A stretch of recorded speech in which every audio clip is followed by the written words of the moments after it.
ওয়া ফিস সামাই রিজকুকুম ওয়া মা তুআদুন। আল্লাহ বলেন আসমানে তোমাদের রিজিক, জমিনে না। কোথায়? ওয়া ফিস সামাই রিজকুকুম, তোমাদের রিজিক আসমানে। মা উরিদু মিনহুম মির রিজকিন ওয়া মা উরিদু আন ইউতঈমুন। আল্লাহ বলে বান্দা আমি তোমাদের কারো কাছ থেকে কোনো রিজিক চাই না, তোমরা কেউ আমাকে খাওয়াইতে হবে আমি এটাও চাই না। ইন্নাল্লাহা হুয়ার রাজ্জাকু যুল কুওয়াতিল মাতিন, নিশ্চয়ই আল্লাহই হচ্ছেন সুবিশাল ক্ষমতার অধিকারী, রিজিক দাতা। কায়নাতকে তো আমি খাওয়াই, আমারে তো কেউ খাওয়াইতে হয় না। সবার আশ্রয় তো আমি দেই, আমারে তো কেউ আশ্রয় দিতে হয় না, আমি তো সব করি। ওয়া ইন আমসাসকাল্লাহু বিদুররিন ফালা কাশিফা লাহু ইল্লা হু। আল্লাহ বলে বলো না বান্দা, আমি যদি কাউকে মুসিবতে ফেলি তাইলে সেই মুসিবত থেকে উদ্ধারকারী আমি ছাড়া আছে কে? কে আছে? কে বলে না বাপ কে? ফালা কাশিফা লাহু ইল্লা হু, আমি ছাড়া উদ্ধারকারী কেউ নাই, কেউ নাই। ওয়া ইন ইউরিদকা বিখাইরিন ফালা রাদ্দা লিফাদলিহি। আল্লাহ বলেন আর আমি যদি কাউকে কল্যাণ করি, উপকার করি, তাইলে আমার কল্যাণ আমার উপকার ঠেকায়া দিবে এমনও তো কেউ নাই। কে দিবে আমার ঠেকায়া? আমারে প্রতিহত করবে কে? ওয়া ইন মিন শাইইন ইল্লা ইনদানা খাযাইনুহু ওয়া মা নুনাজ্জিলুহু ইল্লা বিকদারিন মা'লুম। আল্লাহ বলে বান্দা সব কিছু আমার কাছে আছে ভান্ডারে ভান্ডারে, কিন্তু আমি জমিনে নাজিল করি পরিমাণ মতো করে। একসাথে সব আলু দিয়া দিলে রাখবা কই? একসাথে 30 বছরের পেঁয়াজ দিয়া দিলে রাখবা কই? কথা বোঝেন নাই? একসাথে 50 বছরের খাবার দিয়ে দিলে রাখবা কই? আছে তো আমার কাছে সব কিছুর ভান্ডারে ভান্ডার, কিন্তু আমি জমিনে দিয়ে থাকি পরিমাণ মতো করে, বিকদারিন মা'লুম। ইন্না কুল্লা শাইইন খালাকনাহু বিকদার। আল্লাহ বলেন সব কিছু আমি বানিয়েছি পরিমাণ মতো করে। জন্ম নিল কয়জন, কবরে নিলাম কয়জন, আমার হিসাব আছে। কোন সংখ্যা, জনসংখ্যা কোন সময় বেড়ে গিয়ে ক্ষতিগ্রস্ত হবে না, আমি আছি না। বুঝেন নাই কথাটা? কোন বিজ্ঞানী বুদ্ধি দিছে, কোন পাগলে বলছে? সব পাগল মাতাল ছাড়ো, আমি আছি। ওমা মিন দাব্বাতিন ফিল আরদি ইল্লা আলাল্লাহি রিজকুহা। আল্লাহ বলে যত কিছু জমিনে বিচরণ করে সব কিছুর রিজিকের জিম্মাদারি আমি একাই আমার কাঁধে তুলে নিলাম। সুবহানাল্লাহ।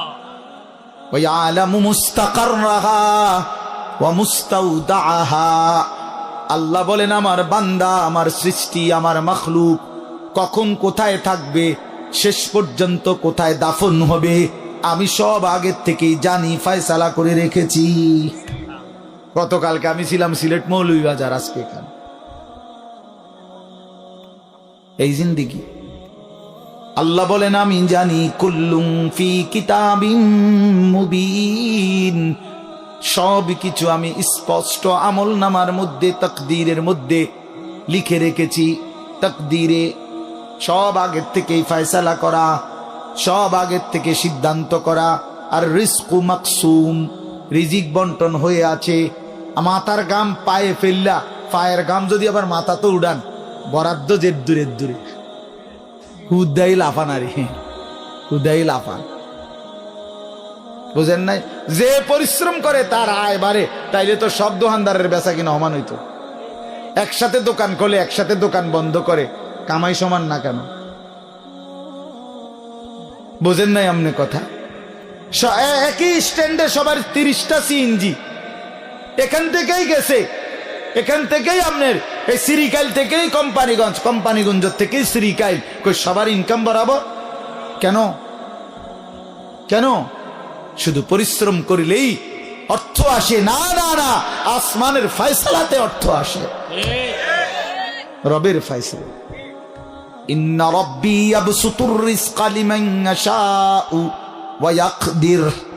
আল্লাহ বলেন আমি যাকে মন চায় তাকে বেশি দেই, যাকে মন চায় তাকে কম দেই। না আমার ফয়সালা, তোমার কি? কমটাও আমার, বেশিটাও আমার, তুমি কি? আল্লাহ তারে বেশি দিলেন কেন, তো তোমারে কম দিলাম কেন? তোমারে যে কম দিলাম এটাই কেন দিলাম, তুমি এটা কও।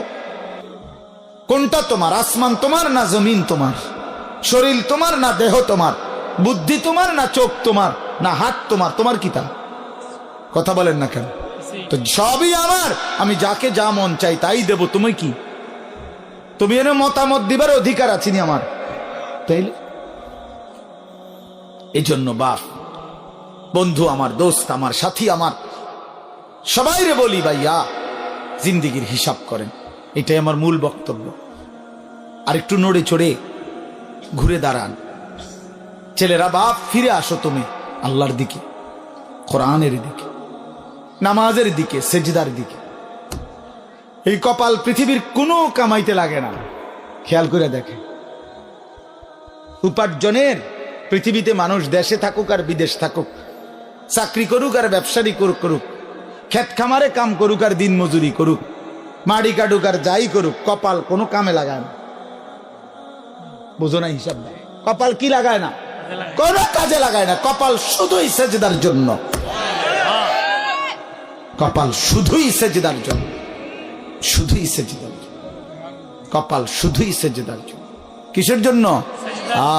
আল্লাহ বলছেন এটা বানাইছি সেজদার জন্য। এজন্য যে কপালে সেজদা নাই, আল্লাহ যেন বলেছে যে ওই মানুষের বাচ্চা না, ওই জানোয়ার, জানোয়ার। এজন্য দোস্ত, কেন নামাজ পড়ো না? কেন সেজদা করো না? কেন আল্লাহকে ডাকো না? মাদেরকে জিজ্ঞেস করেন, বোনদেরকে জিজ্ঞাসা করেন, কেন আল্লাহর হুকুম প্রতিনিয়ত লঙ্ঘন করছে? কেন বোনেরা বেপর্দা? কেন মায়েরা বেপর্দা? মাকে বলেন, বোনকে বলেন, জিজ্ঞেস করেন নিজের বিবিকে। রাস্তার এই পুরুষদেরকে তোমার শরীর যৌবন দেখাইয়া কি অর্জন হয়েছে বলো? কয় টাকা কামাই হয়েছে? দুনিয়ারে বা কি পাইলা, আখেরাতের বা কি পাইলা? তোমরা একটা ছেলে বলো, বাবা নারী আর ছবি আর উলঙ্গ দৃশ্য দেখে দুনিয়ার কি পাইলা আর আখেরাতের কি পাইলা? আখেরাত তো কিছুই নাই, দুনিয়াও তো কিছু নাই। শরীর যৌবন, নিজের সক্ষমতা নষ্ট করা ছাড়া আর কি? আর কি ভাইয়া? এই জন্য আমি অনুরোধ করছি আপনাদের কাছে, আমরা যদি প্রত্যেকেই ভাবি আমরা ইমানদার, আমরা মুসলমান, আমাদের জিন্দিগি আখেরাত।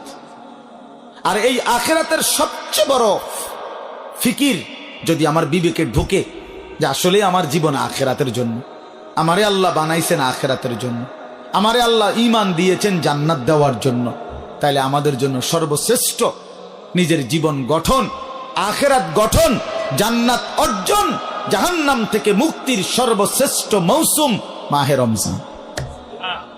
কি?